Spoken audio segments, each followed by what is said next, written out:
The movie begins during a military function where hundreds of comrades have gathered. Many are still serving for their country, while others have retired. In one corner of the event, some rowdy soldiers are enjoying a feast. They are arrogantly messing with the waiter by teasing him, flying paper airplanes, those bastards, and even throwing the food on the floor. Okay, but one of them crosses all limits when he grabs a stray dog and starts herding it. Seeing this, an old veteran arrives at the scene and immediately takes action. He pins the young soldier to a table and twists his arm, sending him scurrying away. After the commotion is over, the waiter thanks him for saving the dog. The two then engage in conversation, during which the old man goes on a rant about how cruel humans have become. They don't hesitate to kill other beings, not even their own kind. But dogs, on the other hand, are full of loyalty and compassion. They are the only animals which put their owners' lives before their own, and that's why we cut their nuts off. Following this, the old man begins talking about his father, Volkov, and the movie goes into a flashback. Just before the Second World War began in 1939, Volkov graduated from the Military Air Force Academy with honors. He was so good at his work that he was immediately promoted to the position of commander. But things took a drastic turn when the general paid him a visit one night. Turns out Volkov was having an affair with a beautiful woman named Tatiana. She was the general's daughter, and he didn't approve of their relationship. He sternly warned Volkov to stay away from her, threatening him with consequences otherwise. However, our hero ignored the threats because dead ass, and vowed that he would always remain by her side. He claimed that he was ready to face any consequences that came his way. Back in the present, the old man narrates that the decision cost his father dearly. Volkov was falsely arrested the next morning on charges of indiscipline. He was imprisoned for 2 years in one of the harshest jails in Siberia. At least he was doing time for being a friggin' pimp. Upon his release, Volkov was humiliated further as he was demoted to the position of a forest ranger. But fate had other plans for him, as one day, while on duty, he rescued a puppy from 2 wolves. Volkov named this puppy Prince, and they went on to become best friends in life. The movie then goes into another flashback to the year 1943. Prince has now grown into a big dog, and he's immensely loyal to his master. One day, while Volkov is scanning the forest, he is suddenly ambushed by a German spy. The situation turns grim when the spy pulls out a knife and proceeds to stab Volkov. Back in the nick of time, Prince shows up and takes him down. This act of heroism earns both Volkov and Prince the respect of the Red Army. As the months pass, the two grow closer. They play, eat, and even sleep together. Soon the country comes under German invasion, so Volkov is enlisted in the military along with his dog. But since he hasn't recovered from his earlier injuries, he is assigned to the medical department. One morning, their camp comes under heavy attack from German bombers. Since they were not prepared, a lot of their men end up dying. But Volkov somehow manages to dodge the explosions and reach a safe place. He then gathers all the injured soldiers and loads them into a truck. After this, he grabs a rifle and starts shooting at the German soldiers himself. Despite not being trained for years, he manages to take down a few enemies with his impressive skills. But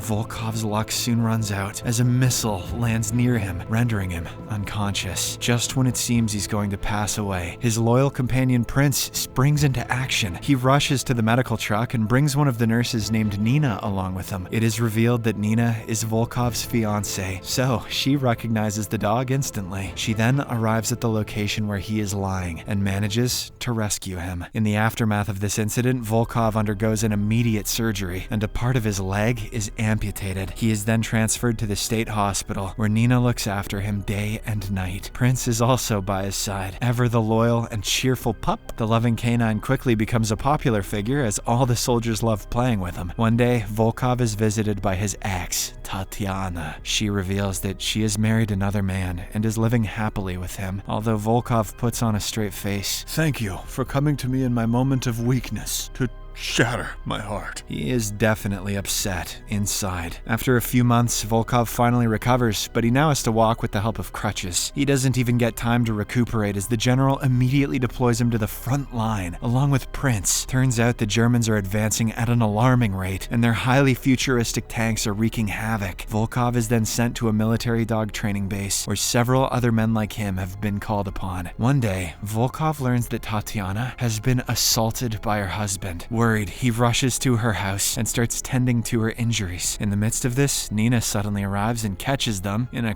compromising position. She had already been suspicious of their relationship, and now her doubts have been proven true. Volkov tries to explain it's not what it looks like. I was just putting band-aids on, babe. But she doesn't listen and storms away. Later, Volkov visits the hospital to look for Nina, only to learn that she has voluntarily transferred herself to the battlefield front line. He also discovers that she is pregnant with their child, making him feel even more guilty. In the next scene, we are taken to the military base, where all the dogs are about to undergo harsh training. The general announces that from now on, the canines will be fed underneath tanks so that they can familiarize themselves with the sounds of the engines. He also reveals their mission. The dogs will run beneath the German tanks and blow them to pieces. Hearing this, the owners become enraged because this would be a death warrant for their pets, but the general threatens to punish them if they don't comply. The next day, the training sessions become even more intense as the dogs are now ordered to go underneath moving tanks. Volkov claims that the dogs are sensitive and that they won't be able to work under such intense noise. Hearing this, the general grabs 2 puppies and throws them under a tank. As soon as he does so, the mother dog breaks free and rushes to save them. She disregards the deafening noise of the tank and goes under it, proving that they can indeed work in such environments. Later, the assistant to the general explains that humans were initially deployed to carry the bombs, but they were too slow and often got shot before reaching the tanks. So they reverted to dogs, which are much faster and more agile. The assistant also reveals that they previously trained some dogs to release bombs under enemy tanks and return, but it failed. This is because the dogs got confused, didn't respond to whistles, and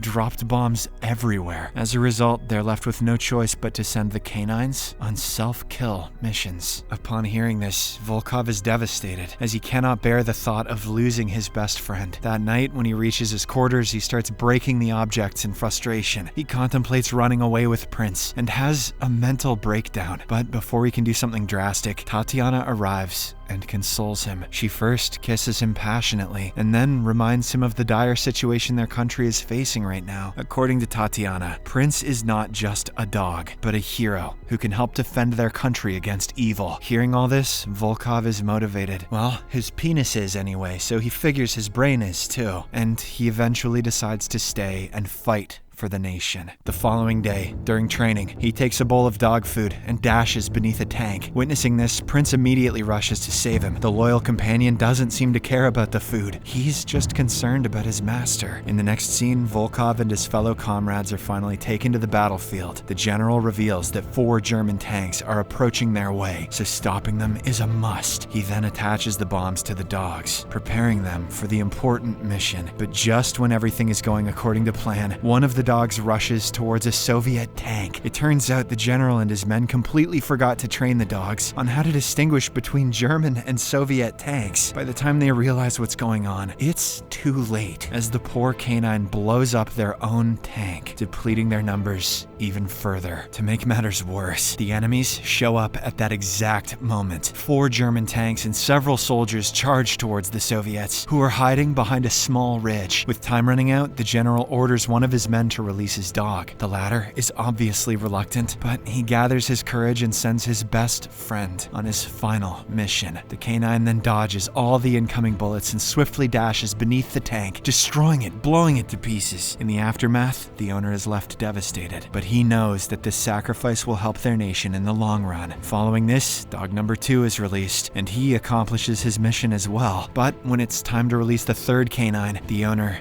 hesitates. He instead takes the bomb in his own hands and charges towards the tank by himself. But this turns out to be stupid as hell, as he is immediately shot by the enemies. Upon witnessing this, the general impulsively runs to save his comrade, but he is also struck by one of the bullets, injuring him. Now that he has no hope of survival, the general bravely grabs the bomb and sacrifices himself to destroy the tank. With this, only 1 tank remains, but it is approaching the Soviet base at an alarming speed. At the same same time, the Germans initiate an aerial attack, injuring several of their enemies. Nina, who has been working at the front line, is also injured. When Volkov notices her, he comes out of hiding and tries to save her, but in the process, he is also shot and injured. Just when it seems that all hope is lost, Prince suddenly takes charge. He dashes forward amidst the rain of bullets and goes underneath the final tank. The next second, a huge explosion occurs, resulting in the demise of the enemies as well as our hero. Both Volkov and Nina watch in dismay as their beloved companion sacrifices his life for the greater good of the nation. The movie then shifts to the present, where a lot of comrades are listening attentively to the old man's story. He reveals that his mother Nina died a few months later during the siege of Stalingrad. As for his father, Volkov, he enlisted in the Air Force and became a successful pilot, for you see, there are no dogs in the sky. He shot down a lot of German aircraft during the war, but ultimately went missing in 1945. The old man was then adopted by Tatiana, who took care of him like a son. She was the one who told him the heroic stories of their father